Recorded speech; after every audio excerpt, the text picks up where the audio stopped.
वास्तविकरित्या केंद्र सरकारनं जे 3 कृषी कायदे आणले याचा व्यापाऱ्यांशी संबंध आहे।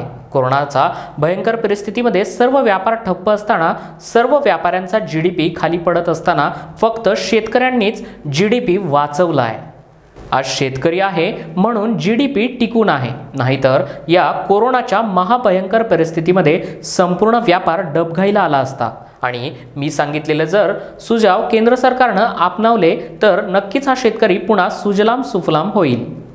4 महिन्यांच्या वर झालं दिल्लीच्या सीमेवर शेतकऱ्यांचं आंदोलन सुरू आहे। तिन्ही कृषी कायदे मागे घेण्यासाठी हे आंदोलन आहे।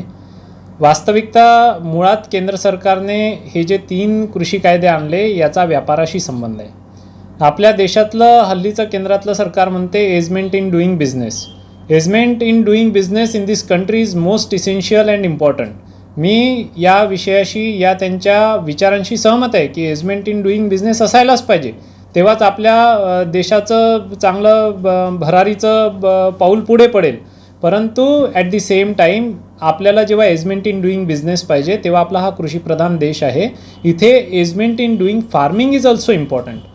पण तुम्ही एजमेंट इन डुईंग बिझनेस म्हणजे बिझनेस हाऊसेसला आणि कॉर्पोरेट हाऊसेसला त्यांचा व्यवसाय वृद्धिगत करण्यासाठी सोयीचं ठरावं म्हणून तुम्ही हे 3 कायदे आणले, जे एजमेंट इन डुईंग फार्मिंग नसून एजमेंट इन डुईंग बिझनेसच्या पृष्ठभूमीवर तयार करण्यात आले आहे।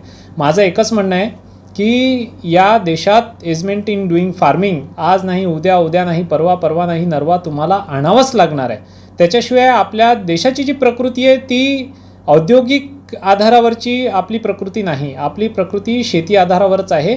बघा, आपण कोरोनाच्या या त्रासदीच्या वेळेत बघितलं आहे की जेव्हा सगळे व्यवसाय आपले सगळे सेवा क्षेत्र सगळे निगेटिव्ह जीडीपीमध्ये होते, तेव्हा फक्त शेती एक असं क्षेत्र होतं की जिथे 3.4नी आपला जीडीपी प्लसमध्ये होता।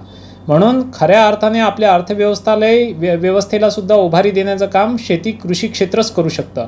म्हणून हे 3 कृषी कायदे जे आहे ते बिझनेस हाऊसेसच्या फायद्याचे जरी असले तर याच्यात बिझनेस हाऊसेसचा फायदा राहिला असता आणि शेतकऱ्यांचा तोटा नसता राहिला तर निश्चितच मी याच्या विरोधात उभा झालो नसतो, बोललो नसतो।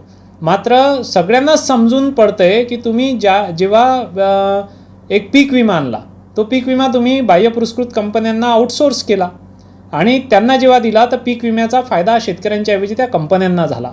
तसाच हे आता कॉन्ट्रॅक्ट फार्मिंग आहे। त्याच्यानंतर तुम्ही जीवनावश्यक वस्तूंच्या साठ्यावरची बंदी उठवली आहे आणि तिसरा तुम्ही कॉन्ट्रॅक्ट फार्मिंग आणलेला आहे। या 3 गोष्टींचा जो लाभ आहे हा मोठ्या प्रमाणात कॉर्पोरेट्सला आणि त्या बिझनेस हाऊसेसला होणार आहे, पण शेतकरी मोठ्या तोट्यात जाणार आहे आणि त्याची सिक्युरिटी आणि सेफ्टी कुठे राहणार नाही। आणि पर्यायाने शेती हा व्यवसाय जो आहे हा कॉर्पोरेट्सच्या हाती जाणार आणि त्या परिस्थितीत त्यावेळेस शेती हा व्यवसाय जेव्हा कॉर्पोरेट्सच्या हाती जाईल तेव्हा खरंच अन्नधान्य जेव्हा एका व्यावसायिकाच्या ताब्यात जाईल तर व्यावसायिक घराणे व्यवसाय करायला बसले, ते काही चॅरिटी करायला बसले नाही। त्या परिस्थितीत आपल्या सर्वसामान्य जनतेचे सुद्धा खूप हाल होणार आहे। आता यांनी आपली जी FCI आहे, फूड कॉर्पोरेशन ऑफ इंडिया, ही सुद्धा तोट्यात घातली। एवढ्या वर्षापासून बजेट अलोकेशन कमी करत आणून तिला तोट्यात नेलं। जर FCI बंद पडलं तर हमीभावात जो 15% माल ॲटलिस्ट आता खरेदी होतो तो तर बंद होईल, त्यातून शेतकऱ्यांचं नुकसान होईल। परंतु अशा आणीबाणीच्या परिस्थितीत जेव्हा आपल्या जनतेला अन्नधान्याचा पुरवठा लागतो तो कुठून होणार? आणि तो अन्नधान्याचा साठा FCIच्या ठिकाणी जेव्हा कॉर्पोरेट हाऊसेसच्या हाती राहील तर तो खरंच आपल्याला परवडण्यासारखा राहील का? हे असे एक ना अनेक अनंत प्रश्न आहेत। चांगल्याने त्याच्यावरचे उपाय काय आहेत, काय नाहीत हे सगळ्यांना माहिती आहे। आणि नेमके हे कृषी कायदे शेतकऱ्यांच्या हिताचे नाही, कॉर्पोरेट्सच्या हिताचे आहे हे सरकारलाही समजतं। सरकारने हे समजून बुजून कॉर्पोरेट्सच्या डिझाईन केलेल्या स्ट्रक्चरला फक्त इम्प्लिमेंटेशनचा जामा घातलेला आहे। म्हणून खऱ्या अर्थाने 3 कायदे, काळे कायदे, शेतकरी कायदे, शेतकऱ्यांच्या विरोधात असलेले हे काळे कायदे रद्द करून शेतीला खऱ्या अर्थाने या 3 कृषी कायद्यांच्या ऐवजी फक्त ॲश्युरन्स देण्याची गरज आहे। ते नेमकं ते ॲश्युरन्स कसं असावं हे आम्ही शेतकरी आरक्षणाच्या प्रस्तावात वारंवार सुचवलेलं आहे की शेतकऱ्याला काही नको त्याला हमीभाव हवा। हमीभाव कसा? तर तुम्ही C2FL हे ते कॅल्क्युलेशन सगळे करता। माझं एकच म्हणणं आहे की प्रत्येक शेतकऱ्याचं शेतीसाठी लागणारा खर्चही एकसमान नाही तर येणारं उत्पन्नसुद्धा एकसारखं नाही। तर ज्या अर्थी त्याला उत्पादनही सारखं आलं नाही आणि खर्चही सारखा झाला नाही तर तुम्ही खर्च कॅल्क्युलेट कसा केला आणि त्याला उत्पादनाने डिवाईड कसं केलं? त्याच्याऐवजी नोकरदाराला जो आपण पगारवाढ देतो त्याचप्रमाणे वेतन आयोगाच्या तत्सम कार्यप्रणालीने कृषी मूल्य आयोगाने सुद्धा काम करावं. तेवढ्याच प्रमाणात कृषी उत्पादनांची दरवाढ करावी. अशा प्रकारचं MSP अशा प्रकारचा हमीभाव ठरवण्याची पद्धत अंमलात आणावी आणि जो हमीभाव आपण ठरवला तो हमीभाव हमखास शेतकऱ्यांना मिळेल अशी आपल्याला बाजार व्यवस्था करण्याची गरज आहे. त्याच्यासाठी कॉन्ट्रॅक्ट फार्मिंगची गरज नाही. खऱ्या अर्थाने आपला शेतकरी जो कृषी माल उत्पादन करतो 2 रुपये किलोचा भाजीपाला शेतकऱ्याकडून विकत घेतला जातो आणि 20 रुपये किलोनी विकला जातो.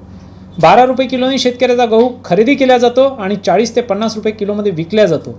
ही बाजार व्यवस्था जोपर्यंत आपल्या देशात मोडीस येणार नाही तोपर्यंत खऱ्या अर्थाने शेतकरी आणि नागरिक दोघेही सुधारणार नाही. माझं स्पष्ट मत आहे की 40 रुपये किलोचा 38 रुपये किलोचा जो गहू आपण बाजारातून विकत घेतो तो थेट शेतकऱ्यांकडून विकत घेतला पाहिजे. तर शेतकऱ्यांकडे तर बाजार व्यवस्था आपण किती डेव्हलप केली, शेती बाजार आपण चांगले त्याला नावं दिले, चांगल्या योजना जरी राबवल्या तरी संख्येने बहुसंख्य असलेला शेतकरी कोणत्याही योजनेत सामावून आपल्याला घेता येणार नाही.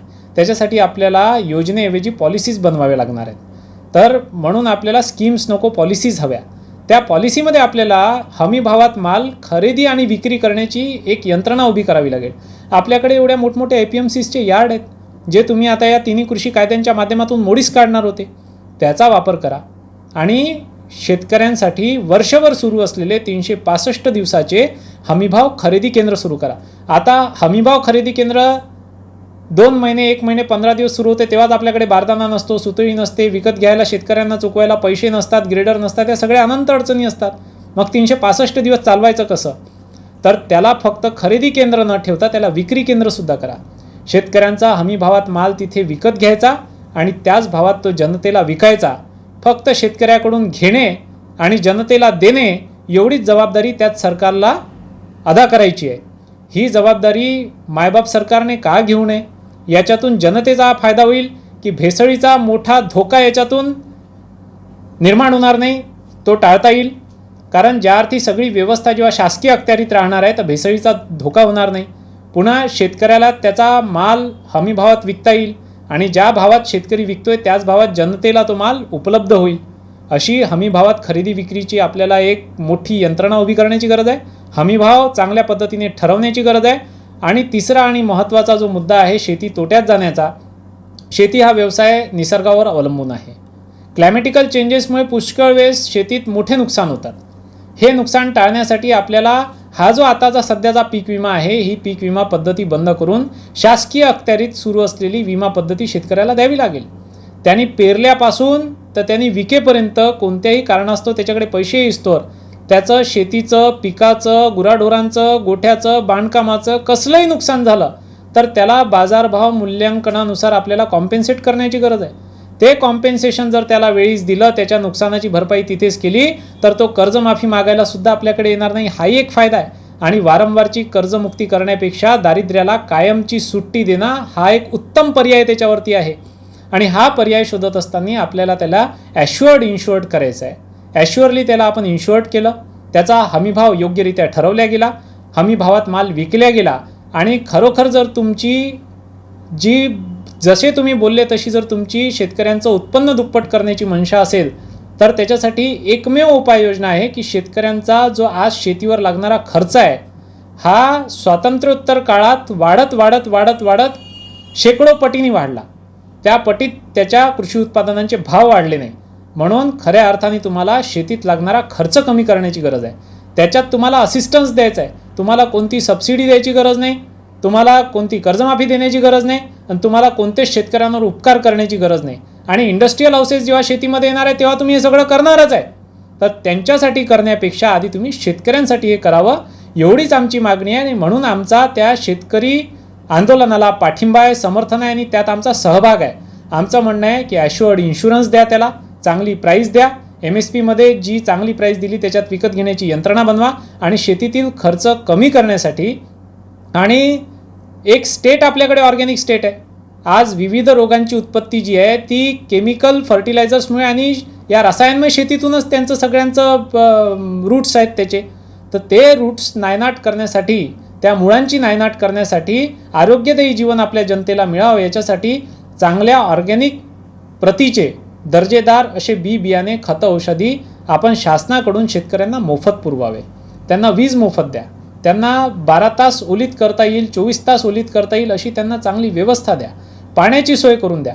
हे नॅचरल रिसोर्सेसवरती तसाही शेतकऱ्याचा अधिकार आहे. हे जर त्याला आपण नॅचरल रिसोर्सेस मोफत देतो, त्याच्यापेक्षा जर शेतकऱ्याला हे नॅचरल रिसोर्सेस आणि बियाणे खत औषधी आपण मोफत दिले तर निश्चित जो अल्पभूधारक शेतकरी आहे, ज्याला काही पेरलं तर कंस कर्जाचीच लागतात, त्याचीसुद्धा या अडचणीतून सुटका होईल आणि छोट्या शेतीत मोठा परिवार चालवणं सहज त्याला शक्य होईल जेव्हा आपण त्याच्या खर्चाची खऱ्या अर्थाने कपात करू. म्हणून माझं केंद्र शासनाला आपल्याद्वारे एकच आव्हान आहे की या 3 कृषी कायद्यांऐवजी मी सांगतोय या जर उपाययोजना हे जर पर्यायी उपाय तुम्ही अंमलात आणले तर निश्चितच कृषीप्रधान देशातला शेतकरी सुजलाम सुफलाम झाल्याशिवाय राहणार नाही आणि देशाचा GDP हा चांगल्या पद्धतीने, आजपर्यंत इतिहास कधी घडला नसेल एवढ्या चांगल्या पद्धतीने येत्या 2 वर्षात 2022 पर्यंत हे उत्पन्न दुप्पट करणार होते. अजून 2022 यायला 8-10 महिने शिल्लक आहेत. आज जरी या गोष्टींचं इम्प्लिमेंटेशन आपण केलं तर माझा दावा आहे की 2022 मध्ये खरोखर शेतकऱ्यांचं उत्पन्न दुप्पट झाल्याशिवाय राहणार नाही.